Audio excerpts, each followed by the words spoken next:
आज मुझसे मेरी बहन नाराज़ हो गई गाइस। चलिए अस्सलाम वालेकुम, कैसे उम्मीद करती हूँ खैरियत से होंगे। चलिए मैं आ गई नए व्लॉग के साथ। आपको पता है पिछले व्लॉग में आपने देखा होगा कि हम गए थे जूह चौपाटी। मेरी छोटी बहन को मैंने कल्याण से बुला लिया था तो वो आ गई थी। फिर उसने लाया था मटन पुलाव तो हम लोग ने खाया, लेकिन हमारे बच्चों की ज़िद थी कि उन्हें पिज़्ज़ा और बर्गर खाना है, इसलिए हम लोग आ गए थे रेस्टोरेंट में कुरला वाले। क्योंकि ईदी भी मांग रहे थे मुझसे मेरी भांजी और मेरी बहन, तो मैंने बोला चल आज ट्रीट मेरे तरफ से।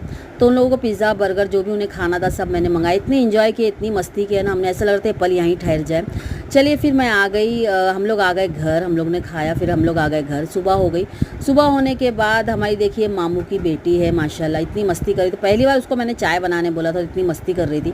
मेरी बहन हो गई थी नाराज़। क्यों नाराज़ हो गई थी? वो चाहती थी अम्मी उसके साथ घर जाए, लेकिन मैं मना कर रही थी कि अभी मत जा, रुक जा ज़रा। ये ला ली थी मेरी बहन ने चाय बनाकर, माशाल्लाह बहुत अच्छी चाय बनाई थी। अल्लाह उसका नेक नसीब करे। बहुत दुआएं दी मैंने और मेरी बहन ने। फिर मैं उसको समझाने लगी मेरी बहन को कि अभी अम्मी को मत लेके जा, बाद में लेके जा, लेकिन नहीं समझ रही थी, नाराज़ हो गई थी देखिए। लेकिन मुझे भी अच्छा नहीं लगा। वो कहने लगी अम्मी सिर्फ तुम्हारे है क्या, मेरे नहीं है क्या? फिर उसे ईदी भी मिली थी मामू और खाला की तरफ से, तो और खुश हो गई वो। फिर देखिए मेरी भांजी भी रोने लगी, उससे वो भी चाहती थी कि अम्मी उसके साथ जाए, उसके घर पे जाए, इसलिए वो ज़िद करने लगी कि अम्मी चलो तुम भी साथ में। फिर मेरी अम्मी भी क्या करे, बच्चों के आगे मेरी अम्मी हार जाते हैं। देखिए मुझे बुरा लग रहा था, मेरी अम्मी और मेरी बहन जा रहे थे, मेरा घर वापस खाली हो गया, लेकिन मेरी अम्मी आ जाएंगे थोड़े दिन रहकर। चलिए दुआ में याद रखे, सब्सक्राइब करिए। अल्लाह हाफ़िज़।